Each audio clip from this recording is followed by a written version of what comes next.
Tumambay nga ng kubaw ito. Tumambay ito kapag umulan. Kapag umulan, sinuswerte talaga ang lalaki sa kubaw. Nako. Pero teka lang, bago lang tayo Benny, Nelson, halos yun din pala ang panawagan din ng kanilang kasamaan sa minority ngayon.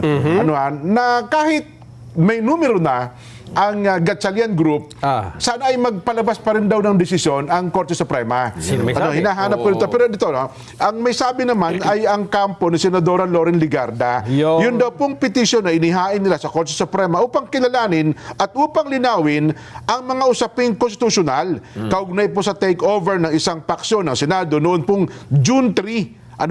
At binibigyang din ng senador na walang grupo o opisyal na maaaring magbaluktot sa konstitusyon para lamang daw po umayon sa politika.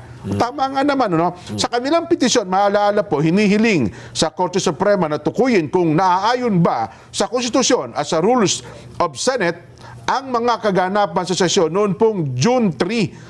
At binabanggit pa po ni Senadora Loren, taliwas ito sa sinabi ng ilang senador na maaaring desisyonan ng Korte Suprema ang kaso dahil ang mga isyong inihain ay tungkol daw po sa paglabag tungkol sa paglabag sa malinaw na probisyon ng konstitusyon. Anya, kahit magpatuloy ang mga kaganapan sa politika, dapat pa rin itong resolbahin ng Korte. Yun ang kanilang panawagan. Resolbahin pa rin po ito ng Korte. Kung may paglabag na naganap at dinagdag pa po niya, kung hindi ito lilinawin ngayon ng Korte, maaari itong maulit. Tama. Yun nga po sinasabi natin. Maaari itong maulit, parehong issue, at muling magdulot po ng kalituhan o deadlock sa Senado. Ayun. Kasi nga naman, 13 napakanipis talaga ng depresya, Wala talaga tayong katiyakan na hindi ito maulit. Pwedeng ito maulit kasi kaunti lang ang bilang nila na pagitan Binabanggit pa po na hindi lang ito tungkol sa kasalukuyang issue ng liderato, depende po sa usapin. Marami umanong probisyon ng konstitusyon ang nangangailangan ng boto ng lahat ng miyembro ng Senado at ang lahat ng miyembro ng Kongreso kung saan kasamang boboto ang House of Representatives, kaya naman mahalaga kung paano po binibilang ang katagang all of its members o lahat ng miyembro. Yun po. Sana ay mapakinggan ito ng kataas-taasang hukuman. Bagamat natapos ang usaping ito sa Senado sapagkat may numero na ang Gatchalian Group, meron pa rin panganib na ito'y maulit. At saka sana ay, kasi ganito mula nang yan ay lumabas na isang issue, ay marami ng mga legal expert Ayun, naglabas. Mga anong tawag doon? Mga legal luminaries. Mga legal eagles. Yes. Nagpakilalang law expert na sa kanila hindi. 12 ang quorum. Mga dean pa ng College of Law, mga dating justices pa yung iba di ba? At mga dean nga ng College of Law. Yan. Dito, pwede kasing paniwalaan sila. Hindi lang ng karaniwang publiko, kundi pati ng mga estudyante. Ayun, mga law students. Tama kayo. Paano kung lumitaw yan sa bar exam? Ayun na nga. Hindi nyo naman tinuro kung ano talaga dapat. Walang tuldok ang Korte Suprema. Ayan nga. Lahat yan bagsak, di ba? At saka tama.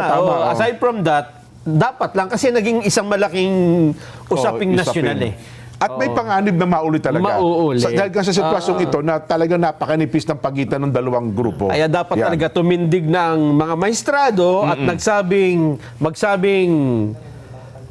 ito ang pasya ko. Yan. Diba? Ang hatol ko ito na. Yan. Para maging malinaw. Yan. Sapagkat may karapat. Kasi may petition Diba? Bagamat yung unang teacher, Barry Tayam, wala daw legal personality. Ito meron siguro. Meron sila. At bagamat pwede nga nila sabihin na, hindi, moot na. Hindi na natin, tapos na, wala ng kontrobersya.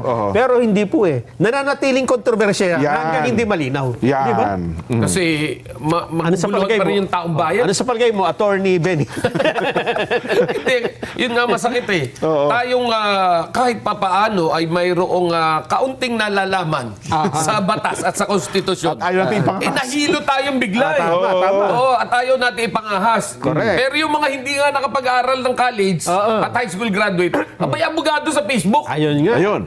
Kung kaya't marapat lamang na hingin natin yung tulong ng kataas-taasang hukuman para bigyang linaw ito nang hindi na ito muling maulit. Tama. Kasi pag naulit ito, para bang wala na tayong respeto sa... Gulo na naman. Alam mo, sa ating mga kabataan, sa ating mga mamayan, ultimo barangay hall, nire-respeto natin. Tama. Ito'y Senado na.